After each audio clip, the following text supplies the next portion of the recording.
Iran ने फिर कहा कि वो फिलिस्तीन के साथ है और इजराइल के हमलों को कतई बर्दाश्त नहीं किया जाएगा। वहीं फिलिस्तीन की सरकार ने कहा कि इजराइल के हमलों से अब एक बड़े युद्ध का खतरा पैदा हो गया है। हालात ऐसे हैं कि ईरान और इजराइल किसी भी वक्त एक दूसरे पर बड़ा हमला कर सकते हैं।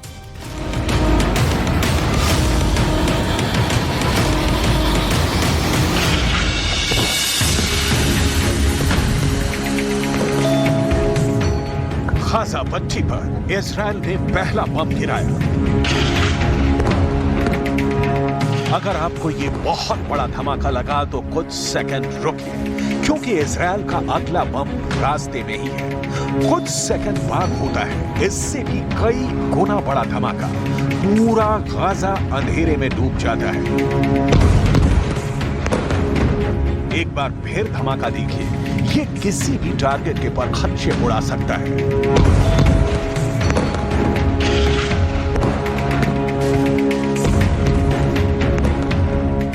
ये गाजा का उत्तर पश्चिमी इलाका है, जहां इजराइल ने रात भर हमले किए हैं।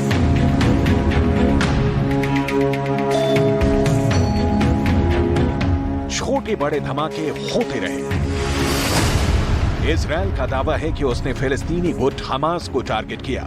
इसमें हमास के ठिकानों पर लेजर गाइडेड बम इस्तेमाल किए गए। इसमें हमास के सुरंग की नेटवर्क को तबाह करने के लिए बंकर बस्टर बम इस्तेमाल किए गए। इसमें हमास के रॉकेट लॉन्चिंग वाले ठिकानों को जीपीएस गाइडेड बम से उड़ाने का दावा किया गया।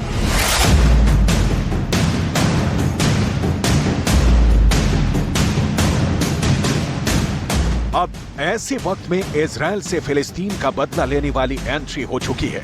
ईरान के राष्ट्रपति इब्राहिम रईसी उस जमीन पर उतरे हैं जहां से इजराइल के खिलाफ सबसे बड़ा युद्ध लड़ने की तैयारी हो रही है। ये है सीरिया, और जहां ईरान के राष्ट्रपति का आना एक बहुत बड़ा पैगाम है।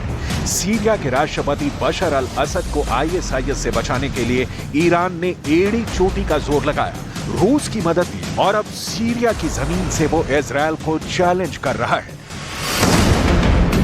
ऐसे में क्या ईरान और इजराइल के युद्ध की शुरुआत कही जाएगी? क्या फिलिस्तीन और सीरिया के बहाने ईरान और इजराइल एक दूसरे पर हमला बोल देंगे? और क्या इसी बहाने अमेरिका और रूस भी इस युद्ध में कूद जाएंगे? क्योंकि अमेरिका इजराइल का समर्थक है और रूस ईरान का बहुत पक्का दोस्त माना जाता है।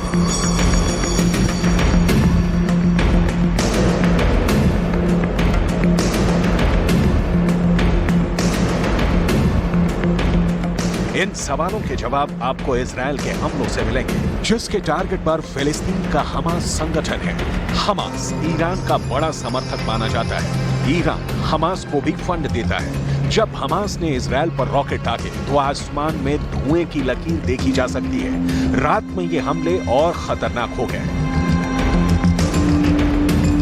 पहला रॉकेट, दूसरा रॉकेट, तीसरा रॉकेट, चौथा रॉकेट, पांचवां रॉकेट। ये हमले रात भर जारी रहे। सुबह जब हुई तो देखिए इजराइल के शहरों पर क्या असर हुआ। पार्किंग में खड़ी गाड़ियों पर इन रॉकेट्स के छर्रे देखे जा सकते हैं। ये अनगाइडेड रॉकेट बनाने में आसान होते हैं और यही वजह है कि हमास इनका इस्तेमाल करता आया है। יצאתי עם הילד הקטן לאזור של הסופר, ואני מקבלת הודעות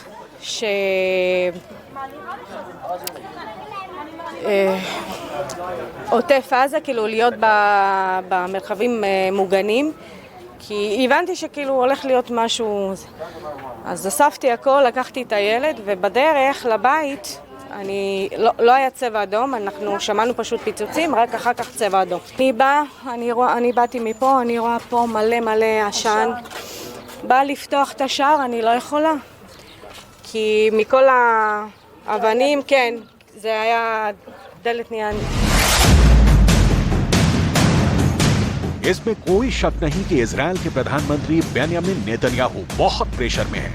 उनके खिलाफ पहले ही इजराइल में प्रदर्शन हो रहे हैं और अब फिलिस्तीन को लेकर जो तनाव फैला है उसमें ईरान की एंट्री हो चुकी है।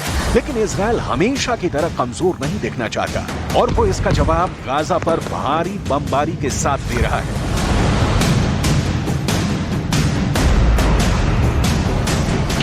इजराइल ने अपने हमलों का इंफ्रारेड वीडियो भी भेजा है। ये वीडियो बहुत ही खुफिया ड्रोन से रिकॉर्ड किया गया है।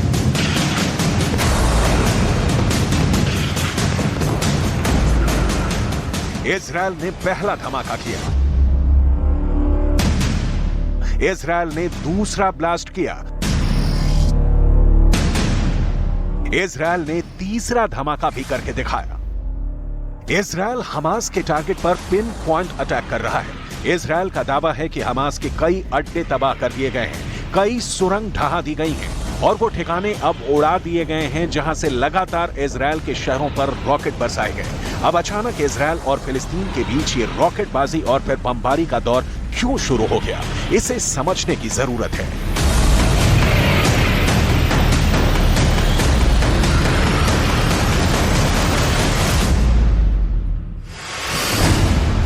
इजराइल ने फिलिस्तीनी गुट इस्लामिक जिहाद के सदस्य खादर अदनान को कैद करके रखा हुआ था। 45 वर्ष का खादर अदनान भूख हड़ताल पर था और इसी वजह से उसकी मौत हो गई। इसी से गुस्साए फिलिस्तीन का पहला प्रदर्शन शुरू हुआ और हमास जैसे संगठनों ने इजराइल पर रॉकेट बरसाने शुरू कर दिए।